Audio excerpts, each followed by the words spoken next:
बात करेंगे इस खास खबर के साथ, जहां अपने बयानों को लेकर अक्सर सुर्खियों में रहने वाले कालीचरण महाराज ने एक बार फिर ऐसा बयान दिया है जिसे लेकर बवाल मचा हुआ है।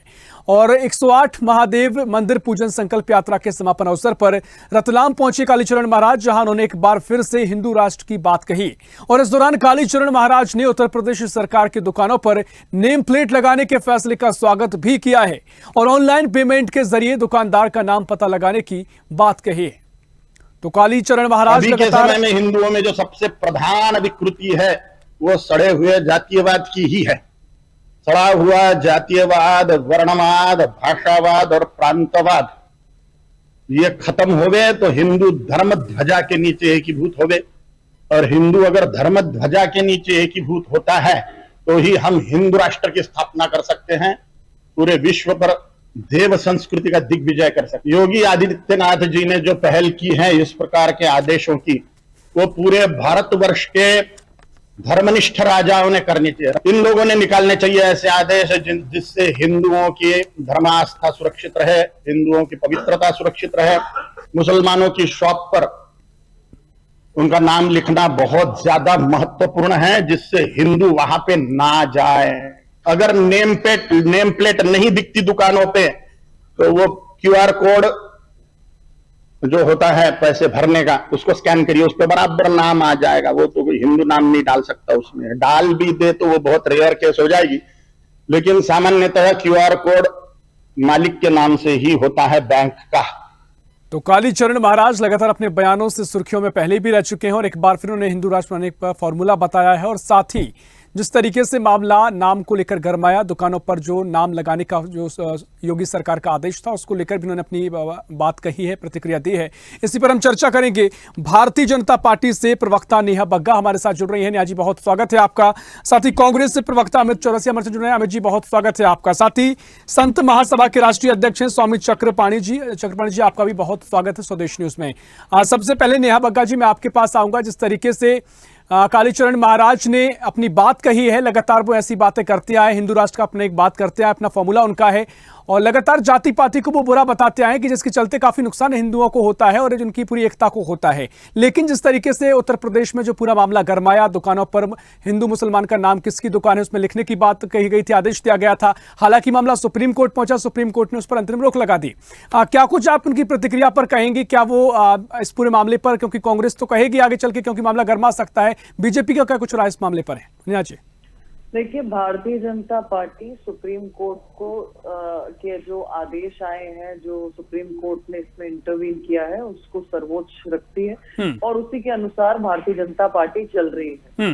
हालांकि ये यूपी मॉडल नहीं है या यूपी का निर्णय नहीं है। कांग्रेस पार्टी की जब केंद्र में सरकार थी 2006-2011 में, उस समय का फूड प्रोटेक्शन एक्ट है, जिसका फर्स्ट क्लॉज ही यही कहता है, जो लाइसेंसी है, जो खाद्य का कोई भी बिजनेस कर रहा है तो उसे अपना नाम प्रोमिनेंट अक्षरों में सामने लिखना पड़ेगा, से जो भी लोग आ रहे हैं उन्हें पता चले कि यहाँ पर ओनर कौन है। जिस प्रकार से हम ड्रग्स मेडिसिन की शॉप्स पर देखते हैं। पर Bharatiya Janata party supreme court के ऑर्डर्स को सर्वमान्य मानते हुए उसके अनुसार चल रही है और मुझे लगता है कि उसके चर्चा करने के लिए कोई विषय नहीं बचता। बिल्कुल। देखिए नेहा जी, भारतीय जनता पार्टी कई बार ऐसा देखा गया है कि हिंदुत्व की राजनीति जो करती है, कि हिंदुत्व को लेकर आगे बढ़ती है, राजनीति में उसमें उचित करना, प्रयोग करना ठीक नहीं समझूंगा, लेकिन लगातार धर्म को लेकर आप आगे बढ़ते हैं, आप अपनी बात रखते हैं धर्म को लेकर। जिस तरीके से उन्होंने बयान दिया है, क्या जो पूरा बयान हमने सुनाया नहीं है लेकिन कई उन्होंने विवादित चीजें बोली हैं, क्या आप उसके भी समर्थन में खड़े हैं बीजेपी के तौर पर?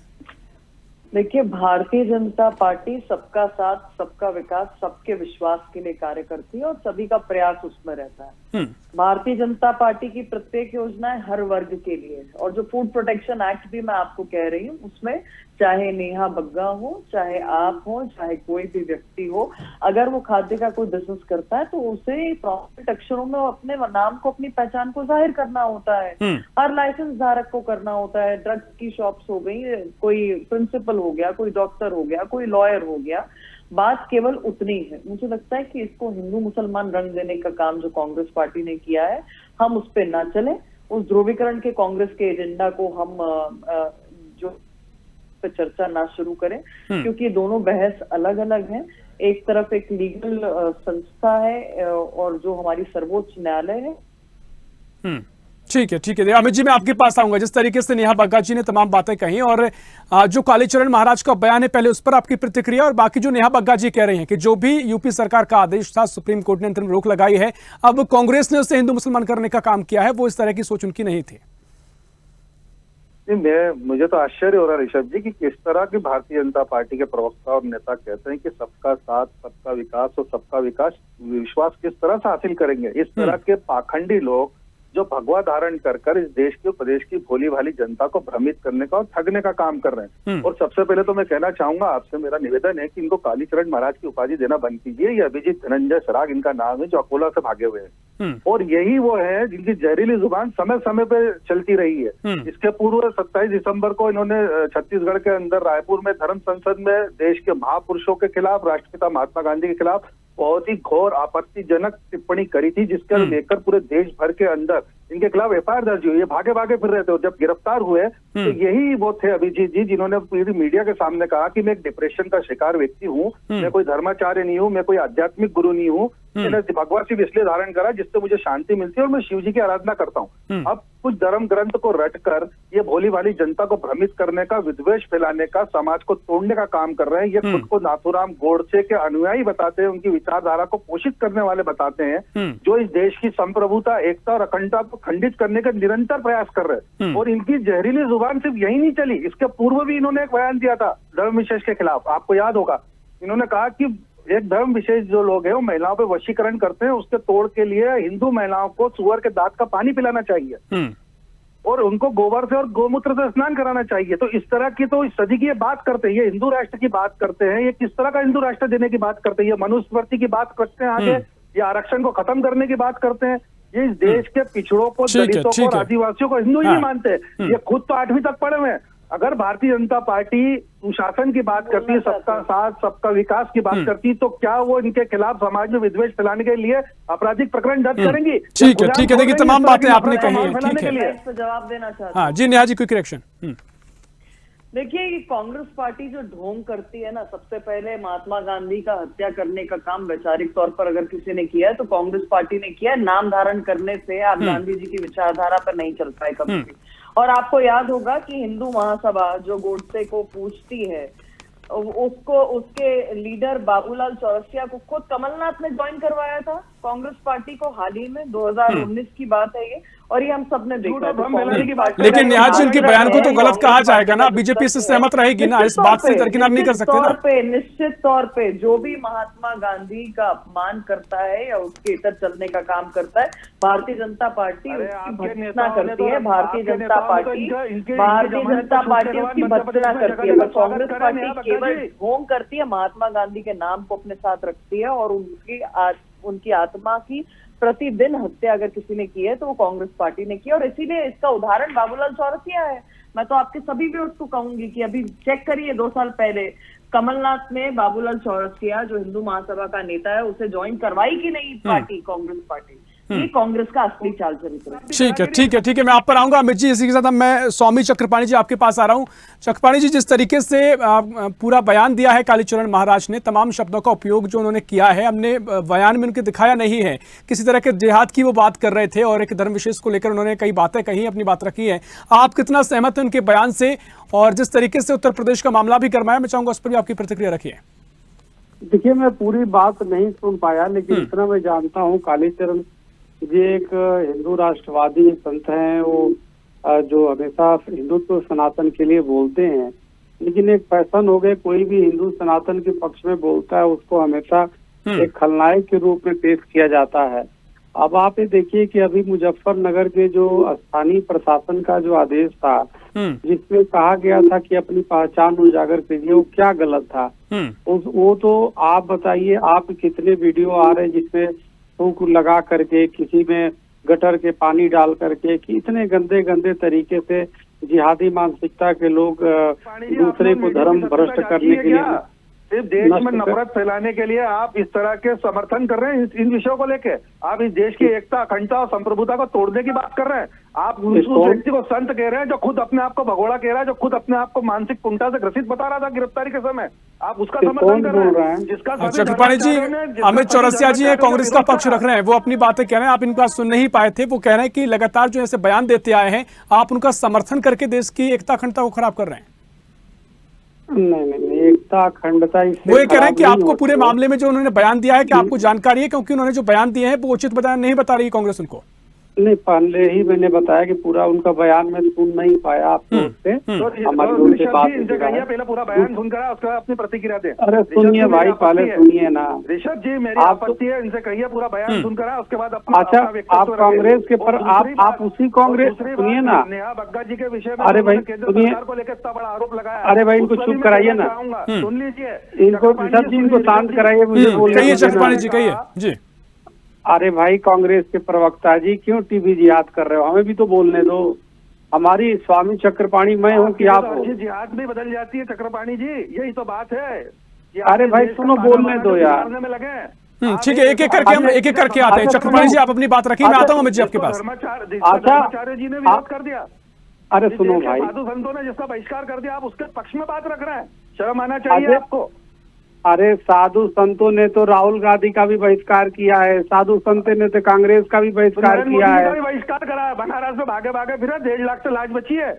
ठीक है, देखिए मुद्दा कहीं और जा रहा है, मैं चाहूंगा इसी पर हम चर्चा करते हैं। ठीक है, कहीं और पूरा मामला जा रहा है। नेहा जी मैं आपके पास आ रहा हूँ। जिस तरीके से चक्रपाणी जी कह रहे हैं कि संतों का, कई लोग हैं जो संतों का अपमान करते हैं, जब भी कोई ऐसा संत कोई बयान देता है उसको एक उदाहरण के तौर पर ले लिया जाता है और सभी संत समाज का अपमान किया जाता है, और कांग्रेस पर वो ऐसे आरोप लगा रहे हैं। जिस तरीके से वो कह रहे हैं कि टीवी जिहाद की बात उन्होंने कही, आप क्या उस पूरे मसले को देख रहे हैं?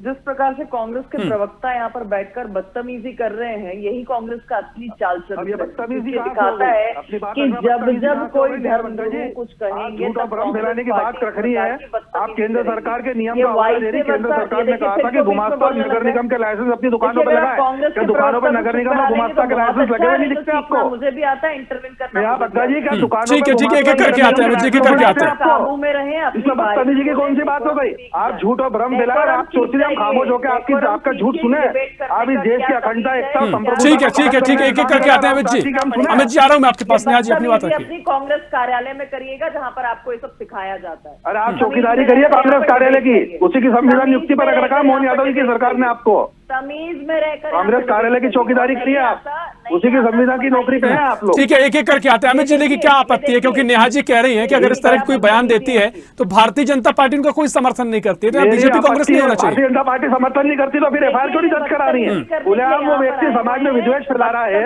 खुलेआम वो एक अल्पसंख्यक समाज को टारगेट करके बात कर रहा है, और भारतीय जनता पार्टी की सरकार उसके खिलाफ एफआईआर दर्ज कराने की जगह उसका पक्ष ले रही है। ठीक है, एक एक करके आते हैं। अमित जी एक एक करके आते हैं। नेहा जी बताइए, एफआईआर क्यों नहीं हो रही? बचता नहीं है, एफआईआर दर्ज कराए ना। नहीं है, एक बार सुप्रीम कोर्ट का अगर ऑर्डर आ गया है तो इसमें इंटरवीन। अरे क्या सुप्रीम कोर्ट की रट लगाए रखी है नेहा बग्गा जी? आप कार्रवाई करिए ना। जो व्यक्ति खुलेआम समाज के अंदर विद्वेष फैला रहा है उसके खिलाफ एफआईआर दर्ज करिए ना। या आप चाहती है कि इस प्रदेश के अंदर माहौल खराब हो? ठीक है, एक एक करके हम आते हैं। देखिए अमित जी, मैं चाहूंगा हम थोड़ा धैर्य के साथ पूरी चर्चा करें, आराम से कुछ सारांश इसका निकले। अमित जी, कांग्रेस ने कितनी एफआईआर कराई यहाँ पे बताइए?